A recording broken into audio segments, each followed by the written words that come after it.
Shri P K Gopan, വിഴിഞ്ഞം തുറമുഖവുമായി ബന്ധപ്പെട്ട് ഈ സർക്കാർ എന്ത് തെറ്റാണ് ചെയ്തത് എന്ന മുഖ്യമന്ത്രിയുടെ ചോദ്യത്തിന് എന്താണ് നേരെയുള്ള മറുപടി?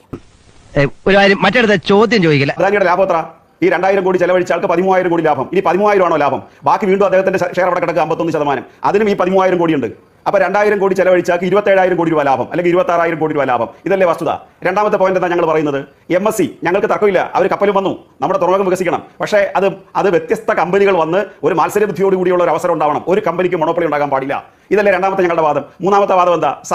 മനസ്സിലായില്ല. അതായത് ഷെയറുമായി ബന്ധപ്പെടുത്തി സർക്കാരിന്റെ അനുവാദം വാങ്ങിച്ചിട്ടില്ല. ഒരു പ്രയർ സാങ്ഷൻ അതിന്റെ ഉടമസ്ഥർ എന്ന തരത്തിൽ കേരള സർക്കാരിൽ നിന്ന് വാങ്ങിക്കണം. അപ്പോൾ അതിൽ മുഖ്യമന്ത്രിയുടെ പ്രതികരണം എന്താ വന്നേ? ഞങ്ങൾ അറിഞ്ഞില്ല എന്ന് പറയുകയും അദ്ദേഹത്തിന് അതിർത്തി ഉണ്ടെന്ന് പറയുകയും ചെയ്തു.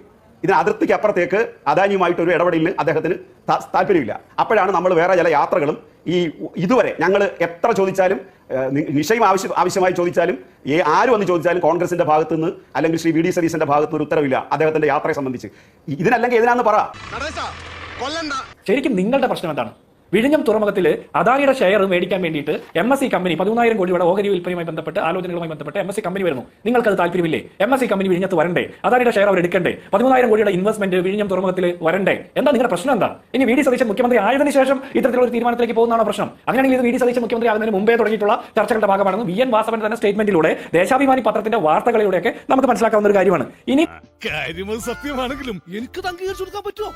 ഇതിന്റെ പൂർത്തീകരണം കഴിഞ്ഞ് 2055 കേരള സർക്കാർ ഹാൻഡ് ഓവർ ചെയ്യേണ്ട വിഴിഞ്ഞം പോർട്ട് അത് 5 വർഷം കൂടി 2060 വരെ ആക്കി കൊടുത്ത് നിങ്ങളുടെ സർക്കാരിന്റെ കാലത്താണ്. അതുപോലെ തന്നെ ഇതേ MSC കമ്പനിയുടെ ഒരു ഷിപ്പ് കേരള തീരത്ത് അപകടം ഉണ്ടാക്കിയിട്ട് അതുമായി ബന്ധപ്പെട്ട പാരിസ്ഥിതിക മലിനീകരണം, മറ്റു പല പ്രശ്നങ്ങളും ഉണ്ടായിട്ട് വലിയ ആശങ്കൾ കേരളത്തിലെ മാധ്യമ പ്രവർത്തകർ, പൊതുസമൂഹം, പാരിസ്ഥിതിക പ്രവർത്തകർ ഒക്കെ പറഞ്ഞിട്ടും ഒരു FIR പോലും ഇടാതെ, ഒരു കേസ് എടുക്കാതെ അവരെ വെറുതെ വിട്ടത് പിണറായി വിജയൻ സർക്കാരിന്റെ കാലത്താണ്. ഇനി ഇതെല്ലാം വിട്ടേക്കാം. വിഴിഞ്ഞം പോർട്ടിന്റെ ആദ്യഘട്ട ഉദ്ഘാടനവുമായി ബന്ധപ്പെട്ട ആലോചന യോഗങ്ങളൊക്കെ നടക്കുന്ന സമയത്ത് പിണറായി വിജയൻ കുടുംബസമേതം ഔദ്യോഗിക യോഗങ്ങളിൽ പങ്കെടുത്ത് ചായയും ബിസ്ക്കറ്റും കഴിച്ച് ഇത് ഞങ്ങളുടെ മാത്രം പദ്ധതിയാണ് എന്ന് പറഞ്ഞത് നിങ്ങളുടെ കാലത്തല്ലേ?